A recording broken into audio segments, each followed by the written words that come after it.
ओम शांति। आज 2 अप्रैल 2022 के साकार मधुर महावाक्य हैं। आज की मधुर मुरली में बाबा हम बच्चों को बहुत सुंदर बात समझा रहे हैं कि ये गॉड फादरली यूनिवर्सिटी है, हमारे मदर फादर की यूनिवर्सिटी है। वैसे तो गवर्नमेंट की यूनिवर्सिटी होती है, लेकिन ये मात पिता की यूनिवर्सिटी है। गाते भी हैं तो मात पिता हम बालक तेरे। गॉड फादर खुद पढ़ाते हैं, जो विचित्र हैं।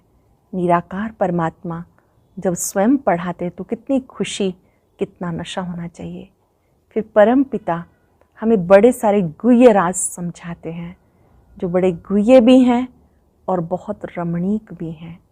वो गुह्य राज हैं कि जो हमारे मम्मा बाबा हैं, मम्मा जगदम्बा माँ ब्रह्मा की बेटी है, जिन्हें सरस्वती कहते हैं।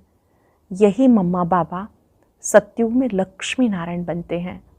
बहुत ही गुह्य बात है कि इस जगत अम्बा को माता कहते हैं और ब्रह्मा भी माता है। क्योंकि पुरुष तन है ब्रह्मा बाबा का, तो माताओं की संभाल के लिए जगत अम्बा को निमित्त रखा। अब एक है जगदम्बा माँ, फिर ब्रह्मा माँ, और इनके भी ऊपर है परम पिता शिव परमात्मा। बाबा कहते बड़े गुह्य राज हैं, जो आप बच्चों को बहुत ध्यान से समझने हैं और निराकार शिव बाबा को प्यार से याद करना है और अपने मम्मा बाबा को फॉलो करना है। जैसे मम्मा बहुत मीठी है, बहुत प्यार से समझाती है, ऐसे बाबा कहते आप बच्चों को भी ज्ञान की बातें बहुत प्यार से सबको समझानी है। निराकार बाप से प्रीत होनी चाहिए, तब बुद्धि योग वहाँ लगा रहेगा। सच्ची प्रीत होगी तो योग बहुत अच्छा रहेगा। सुनते हैं बाबा के मधुर बोल, बाबा के शब्दों में। बाबा कहते मीठे बच्चे, मात पिता के सिजरे में आना है तो पूरा फॉलो करो, उनके समान मीठे बनो, अच्छी रीति पढ़ाई पढ़ो।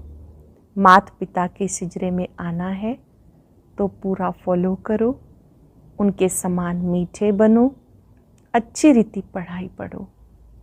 क्वेश्चन है, कौन सी गुह्य राज युक्त रहस्य युक्त बातें समझने के लिए बहुत अच्छी बुद्धि चाहिए? कौन सी गुह्य राज युक्त रहस्य युक्त बातें समझने के लिए बहुत अच्छी बुद्धि चाहिए? ब्रह्मा सरस्वती वास्तव में मम्मा बाबा नहीं है। सरस्वती ब्रह्मा की बेटी है, वह भी ब्रह्मा कुमारी है। ब्रह्मा ही तुम्हारी बड़ी माँ है, परंतु मेल है, इसलिए माता जगदम्बा को कह दिया। ये बड़ी रहस्य युक्त गुह्य बातें हैं, जिसको समझने के लिए बहुत अच्छी बुद्धि चाहिए। दूसरी बात, सूक्ष्म वतनवासी ब्रह्मा को प्रजापिता नहीं कहेंगे। प्रजापिता यहाँ है, ये व्यक्त जब संपूर्ण पवित्र हो जाते हैं तो संपूर्ण अव्यक्त रूप दिखाई देता है। वहाँ मूवी भाषा चलती है, देवताओं की महफिल लगती है। ये बड़ी समझने की गुह्य बातें हैं। हालांकि जो ब्रह्मा साकार में है वही अव्यक्त बनते हैं, संपूर्ण बनते हैं।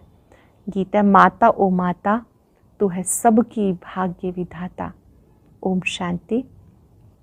बच्चे जानते हैं ये है ईश्वरीय यूनिवर्सिटी। कौन पढ़ाते हैं? ईश्वर पढ़ाते हैं। ईश्वर तो एक ही है, उनका शास्त्र भी एक होना चाहिए। जैसे धर्म संस्थापक एक होता है, उनका शास्त्र भी एक होना चाहिए। फिर भले छोटे मोटे पुस्तक बना दिए, वैसे एक शास्त्र होता है। तो ये है गॉड फादर की यूनिवर्सिटी। वैसे फादर की यूनिवर्सिटी तो कोई होती नहीं, गवर्नमेंट की यूनिवर्सिटी होती है। इसे कहा जाता मदर फादर की यूनिवर्सिटी। कौन से मदर फादर? फिर कहेंगे गॉड गॉडेस। गाते हैं तो मात पिता हम बालक तेरे, तो जरूर पिता ही फर्स्ट हुए। भगवान वाच, भगवान बैठ पढ़ाते हैं और सब जगह मनुष्य मनुष्यों को पढ़ाते हैं। यहाँ निराकार बाप तुम आत्माओं को पढ़ा रहे हैं। ये विचित्र बात मनुष्य सहज समझ नहीं सकते। ऐसे कोई भी नहीं कहेंगे कि निराकार परमात्मा हमें पढ़ाते हैं। यहाँ तुम्हें परम पिता परमात्मा पढ़ाते हैं। किसी की भी बुद्धि में बात नहीं होगी, ना पढ़ने वालों की बुद्धि में होगी, ना पढ़ाने वालों की बुद्धि में होगी। यहाँ तुम जानते हो गॉड फादर हमें पढ़ाते हैं। सबका फादर ऊंचे से ऊंचा वो एक है और कोई फादर नहीं। ब्रह्मा का भी फादर वही है, तुमको पढ़ाते भी वही हैं। ब्रह्मा नहीं पढ़ाते, निराकार बाप पढ़ाते हैं। भले मनुष्य जानते हैं ब्रह्मा सरस्वती एडम और इव हैं, परंतु उनसे ऊंच निराकार है, ऊंचे से ऊंचा निराकार है। वो तो फिर भी साकार में है। तुम बच्चों को ये पता है, निराकार आकर पढ़ाते हैं। तुम्हें नॉलेज देने वाला वो निराकार गॉड फादर है। कहते ग्रस्त व्यवहार में रह के तुम्हें नॉलेज पढ़नी है। वास्तव में ग्रस्त व्यवहार में कोई पढ़ते नहीं, मुश्किल कोई सेकंड कोर्स उठाते होंगे। यहाँ तुम्हें पूरा निश्चय है कि हमें निराकार परमात्मा पढ़ाते हैं। हर रोज़ वही पढ़ते हैं जिन्हें पक्का निश्चय है कि निराकार परमात्मा हमें पढ़ाते हैं। ये साकार मम्मा बाबा भी उनसे ही पढ़ते हैं। ये बड़ी गुह्य बातें हैं। जब तक बाबा के ना समझाए तब तक कोई समझ ना सके। तुम भले इनको सरस्वती को मम्मा बाबा कहते हो, परंतु जानते हो ये ब्रह्मा की बेटी है सरस्वती। अडॉप्ट तो तुम भी हुए हो, परंतु तुम्हें मम्मा नहीं कहा जाता। ये है दैवी परिवार। मम्मा बाबा, दादा, भाई बहन, तुम हो ब्रह्मा कुमार कुमारियाँ। वह भी ब्रह्मा कुमारी सरस्वती है, परंतु उनको जगदम्बा कहते हो क्योंकि ये ब्रह्मा तो मेल हो गया। मम्मा को भी इन द्वारा शिव बाबा ने रचा। मम्मा को भी इनके द्वारा, ब्रह्मा के द्वारा शिव बाबा ने रचा, परंतु कायदे मुजिब माता चाहिए, इसलिए इनको निमित्त बनाया। ये बड़ी रमणीक बातें हैं। नया कोई समझ ना सके जब तक उसको बाप और रचना का परिचय नहीं, तब तक बड़ा मुश्किल समझते हैं। इसको समझा भी नहीं सकेंगे। वेद शास्त्र पढ़ना, डॉक्टरी पढ़ना, ये सब है मनुष्यों की पढ़ाई। मनुष्य को पढ़ाते। ऐसे कभी कोई नहीं कहता कि मैं आत्माओं को पढ़ाता हूँ। अन्य किसी स्थान पर ये बात नहीं कही जाती कि मैं आत्माओं को पढ़ाता हूँ। यहाँ तुम्हें देह अभिमान से निकाल देही अभिमानी बनाते हैं। देह अभिमान है पहला नंबर विकार। देही अभिमानी कोई भी नहीं है। जानते हैं आत्मा और शरीर दो चीज़ें हैं, परंतु आत्मा कहाँ से आती है, उसका बाप कौन है, ये नहीं जानते। ये है नई बातें न्यू वर्ल्ड के लिए। न्यू दिल्ली कहते हैं, परंतु न्यू वर्ल्ड में इसका नाम दिल्ली नहीं होता, उसे परिस्तान कहा जाता है। पहले निश्चय होना चाहिए हम ईश्वरीय औलाद हैं। दैवी औलाद, आसुरी औलाद में रात दिन का फर्क है। वो है भ्रष्टाचारी, तुम हो श्रेष्ठाचारी। गाते हैं पतित पावन आओ, आकर श्रेष्ठाचारी बनाओ। श्री गुरु नानक ने भी कहा भगवान आकर मूत पलीती कपड़े धोते हैं। तुम आपे ही पूज्य, आपे पुजारी कैसे बनते हो, ये समझने के राज हैं। सदा पूज्य एक परम पिता परमात्मा है। एवर पूज्य, सदा पूज्य एक परम पिता परमात्मा है। उसने पूज्य बनाया लक्ष्मी नारायण को। उसने भी पहले माता पिता को बनाया, मम्मा बाबा को अडॉप्ट किया। पतित को पावन बनाते हैं। गाते हैं पतित पावन आओ। पतित दुनिया में पावन बनाने के लिए आते हैं, इसलिए ब्रह्मा का चित्र ऊपर में दिया है, नीचे फिर तपस्या कर रहे हैं। पतित को अडॉप्ट करते हैं। ब्रह्मा सरस्वती और बच्चों के नाम बदली होते हैं। जानते हो ब्रह्मा कुमार कुमारियाँ देवी देवता बनने के लिए राजयोग सीख रहे हैं। ये ब्रह्मा कुमार कुमारियाँ देवी देवता बनने के लिए राजयोग सीख रहे हैं। यह ईश्वरीय संतान अथवा सिजरा, एक बीज से ये सिजरा निकला, वो है आत्माओं का सिजरा। ये है मनुष्यों का सिजरा। रुद्रमाला भी आत्माओं का सिजरा है। फिर मनुष्यों का सिजरा कौन सा ठहरा? देवता, क्षत्रिय, वैश्य, शूद्र। ये हुई रचता और रचना की नॉलेज जो तुम बच्चे ही सुनते हो, परंतु नंबरवार धारणा होने के कारण राजा रानी भी बनते तो प्रजा भी बनते। पुरुषार्थ करना चाहिए कि मम्मा बाबा को फॉलो करें, बहुत मीठा बने। क्या पुरुषार्थ करना? मम्मा बाबा को फॉलो करें, बहुत मीठा बने। मम्मा मीठी है इसलिए सब याद करते हैं। इस मम्मा बाबा और तुम बच्चों को मीठा बनाने वाला शिव बाबा है। मम्मा बाबा को भी, तुम बच्चों को भी मीठा बनाने वाला शिव बाबा है। मम्मा बाबा और बच्चे जो अच्छी रीति पढ़ते हैं उनका सिजरा है, वो तो बहुत मीठे होने चाहिए। सरस्वती को बैंजो दिया, सितार दिखाया, श्री कृष्ण जी को मुरली दे दी, सिर्फ नाम बदल दिया। बाबा कहते अच्छी रीति पढ़ो। जैसे स्टूडेंट पढ़ते हैं तो उनकी बुद्धि में सारी हिस्ट्री ज्योग्राफी रहती। मोहम्मद गजनवी कब आया, कैसे लूट करके गया, मुसलमानों ने फलानी जगह लड़ाई की, इस्लामी बोधी जो भी आए उनकी हिस्ट्री सब जानते हैं, परंतु ये बेहद की हिस्ट्री ज्योग्राफी कोई नहीं जानते। नई दुनिया सो पुरानी फिर कैसे बनती, ड्रामा कहाँ से शुरू होता है, मूल वतन, सूक्ष्म वतन, फिर स्थूल वतन, फिर यहाँ ये चक्र कैसे फिरता है। ये पढ़ाई तुम बच्चे अभी पढ़ रहे हो। मूल वतन में आत्माओं का निवास स्थान है, सूक्ष्म वतन में ब्रह्मा विष्णु शंकर है।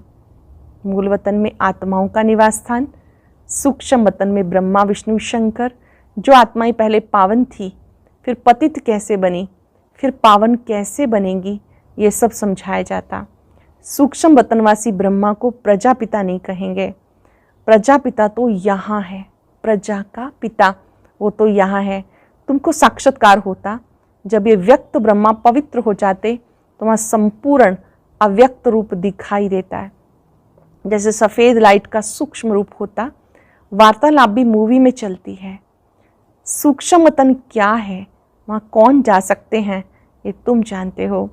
वहाँ मम्मा बाबा को तुम देखते हो, वहाँ देवताएं भी आते हैं, महफिल मनाते हैं, क्योंकि देवताएं पतित दुनिया में पांव रख नहीं सकते, इसलिए सूक्ष्म वतन में मिलते हैं। वह हुआ पियर घर और ससुराल घर वालों का मिलन। नहीं तो तुम ब्राह्मण और देवताएं कैसे मिलो, तो ये मिलने की युक्ति है। सम्मुख साक्षात्कार करना भी बुद्धि से जानना है, ये ड्रामा की नोंद है। जैसे मीरा को घर बैठे बैकुंठ का साक्षात्कार होता था, डांस करती थी। शुरू में तुमने भी बहुत साक्षात्कार किए, राजधानी कैसे चलती है, रस्म रिवाज सब कुछ बताते थे। शुरू में साक्षात्कार होते थे तो वो सब बताते थे। उस समय तुम थोड़े थे, दूसरे सब पिछाड़ी में देखेंगे। दुनिया वाले आपस में लड़ते झगड़ते रहेंगे और तुम बच्चे साक्षात्कार करते रहेंगे। मनुष्यों में तो हाय दोष मचता रहता, किसी की दबी रहेगी धूल में, किसी की राजा खाए, किसी की चोर लूट ले गए तो किसी की आग जलाए। सफल होगी उसकी जो ईश्वर अर्थ लगाए। इस समय तो प्रजा का प्रजा पर राज्य है, तो भी उनका पोजीशन कितना ऊंचा है, परंतु इस समय किसका भी परमात्मा से बुद्धियोग न होने के कारण उसको पहचानते ही नहीं। किसी का भी परमात्मा से योग न होने के कारण उसे पहचानते नहीं। कन्या जब एक बार बालक को जान लेती है तो प्रीत जुट जाती है, पहचान नहीं तो प्रीत नहीं। तुम्हारे में भी नंबरवार प्रीत है, निरंतर याद की भी प्रीत होनी चाहिए, परंतु प्रीतम को भूल जाते हैं। ये बाबा भी कहते हैं, ब्रह्मा बाबा भी कहते हैं, मैं भी भूल जाता हूँ। तुम बच्चों को 5 वर्ष के बाद फिर ये शिक्षा मिलती है कि अपने को आत्मा समझो। तुम बच्चों को शिक्षा मिलती है, अपने को आत्मा समझो, परमात्मा को याद करो। इस याद से विकर्म भस्म हो जाएंगे। अब तो विकर्माजीत बनना है। पहले पहले जो सतयुग में आते हैं उनको विकर्माजीत कहेंगे। पतित को विकर्मी, पावन को सुकर्मी कहा जाता। विकर्माजीत राज्य होता सतयुग में, फिर विकर्म का संवत चलता। 2500 वर्ष विकर्माजीत, फिर वही विकर्मी बन जाते। तुम अब पुरुषार्थ कर रहे हो विकर्माजीत राजाई में आने के लिए। मोहजीत राजा की बड़ी कथा है। पतित राज्य कब चलता, पावन राज्य कब चलता, ये सब तुम जानते हो। शिव बाबा पावन बनाते हैं, उनका भी चित्र है। रावण पतित बनाते हैं, उनका भी चित्र है। जानते हो बरोबर अब रावण राज्य है, इसलिए जो सृष्टि चक्र का चित्र है इस पर लिखना पड़े। Bharat today, Bharat tomorrow. आज का भारत, कल का भारत बनना तो है ना। जानते हो ये है ही मृत्यु लोक, यहाँ अकाले मृत्यु होते रहते हैं। ये मृत्यु लोक है, यहाँ अकाले मृत्यु होते रहते हैं, वहाँ ऐसे नहीं होता, इसलिए उसको अमर लोक कहा जाता। राम राज्य सतयुग से शुरू होता, रावण राज द्वापर से शुरू होता है। ये सब बातें तुम समझते हो। मनुष्य सब कुंभकर्ण की नींद में सोए हुए हैं। इस समय सब अज्ञान निद्रा में सोए हुए हैं। मैं तुम बच्चों को सब राज समझाता हूँ। तुम वो ब्रह्मा मुख वंशावली मैं तुम्हें समझाता हूँ। इसमें ब्रह्मा सरस्वती भी आ जाते। यह जगत अम्बा महिमा बढ़ाने के लिए इनका गायन है। वास्तव में ये बड़ी मम्मा ब्रह्मा है, परंतु शरीर पुरुष का है। बाकी ये बड़ी गुह्य बातें हैं। जगदम्बा की जरूर कोई मम्मा तो है ना, जगदम्बा की भी मम्मा तो है ना। ब्रह्मा की बेटी तो है, परंतु सरस्वती की मम्मा कहाँ, किस द्वारा इनको रचा? तो ये ब्रह्मा हो जाते हैं बड़ी माँ। इन द्वारा बच्चे और बच्चियाँ रचते हैं। इन बातों को समझने में बहुत अच्छी बुद्धि चाहिए। कुमारियाँ अच्छा समझाती हैं, मम्मा भी कुमारी है। जब ब्रह्मचर्य भंग हो जाता है तो धारणा नहीं होती है। गृहस्थ व्यवहार तो सतयुग में भी था, परंतु उसको पावन कहा जाता। यहाँ पतित है। श्री कृष्ण की कितनी महिमा होती, सर्वगुण संपन्न, 16 कला संपूर्ण, संपूर्ण निर्विकारी। यहाँ तो कोई भी मनुष्य ऐसा हो नहीं सकता। वहाँ रावण राज्य ही नहीं, देहंकार का नाम ही नहीं रहता। वहाँ उनको ये ज्ञान है कि हम ये पुरानी देह को छोड़ दूसरी लेंगे। आत्म अभिमानी रहते हैं। यहाँ है देह अभिमानी। सतयुग में होते हैं आत्म अभिमानी। अब तुम्हें सिखाया जाता अपने को आत्मा समझ। तुम्हें पुराना शरीर छोड़ वापस जाना है, फिर नया शरीर नई दुनिया में लेंगे। अपने को आत्मा समझ, बाप को याद करो। ये पुराना शरीर छोड़ फिर नई दुनिया में जाना है। अच्छा, मीठे मीठे सिक्के रदे बच्चों प्रति माता पिता बाप दादा का याद प्यार गुड मॉर्निंग। रूहानी बाप की रूहानी बच्चों को नमस्ते। रूहानी बच्चों की रूहानी बाप दादा को नमस्ते, गुड मॉर्निंग, शुक्रिया बाबा, शुक्रिया। धारणा के लिए सार। पहली पॉइंट है, निरंतर याद में रहने के लिए दिल की प्रीत एक बाप से रखनी है। निरंतर याद में रहने के लिए दिल की प्रीत एक बाप से रखनी है। प्रीतम को कभी भी भूलना नहीं है। विकर्माजीत राजाई में जाने के लिए मोहजीत बनना है। सुकर्म करने हैं, कोई भी विकर्म पाप कर्म नहीं करना है। बहुत ही सुंदर वरदान। अपनी सूक्ष्म चेकिंग द्वारा पापों के बोझ को समाप्त करने वाले समान व संपन्न भव। अपनी सूक्ष्म चेकिंग द्वारा पापों के बोझ को समाप्त करने वाले समान व संपन्न भव। यदि कोई भी असत्य व व्यर्थ बात देखी सुनी और उसे वायुमंडल में फैलाया, सुनकर दिल में समाया नहीं, तो व्यर्थ बातों का फैलाव करना ये भी पाप का अंश है। किसी की कमी कमजोरी सुनी और 2-4 जगह सुना दी, उनकी भावनाओं को खराब कर दिया, ये भी पाप का अंश है। ये छोटे छोटे पाप उड़ती कला का अनुभव समाप्त कर देते हैं। ऐसे समाचार सुनने वालों पर भी पाप है, सुनाने वाले पर उससे भी ज़्यादा पाप चढ़ता है। इसलिए अपनी सूक्ष्म चेकिंग कर ऐसे पापों के बोझ को समाप्त करो। अपनी सूक्ष्म चेकिंग करो, पापों के बोझ को समाप्त करो, तब बाप समान व संपन्न बन सकेंगे। यदि कोई असत्य व व्यर्थ बात देखी सुनी और उसे वायुमंडल में फैलाया, सुनकर दिल में समाया नहीं, तो व्यर्थ बातों का फैलाव करना ये भी पाप का अंश है। अंडरलाइन करेंगे, कोई भी व्यर्थ बातों को फैलाना नहीं, फैलाना पाप का अंश है। ये छोटे छोटे पाप उड़ती कला के अनुभव को समाप्त कर देते हैं। ऐसे समाचार सुनने वालों पर भी पाप और सुनाने वाले पर उससे भी ज़्यादा पाप। इसलिए अपनी सूक्ष्म चेकिंग कर ऐसे पापों के बोझ को समाप्त करो, तब बाप समान संपन्न बन सकेंगे। स्लोगन है, बहानेबाजी को मर्ज कर दो तो बेहद की वैराग वृत्ति इमर्ज हो जाएगी। बहानेबाजी को मर्ज कर दो तो वैराग्य वृत्ति इमर्ज हो जाएगी। आज याद रखेंगे, मैं बाप समान संपन्न आत्मा हूँ। और अब सुनते हैं आज का अव्यक्त ज्ञान मोती। ये एक बहुत संस्कारितापूर्ण वीडियो है, जरूर देखें, कोई भी मिस ना करे।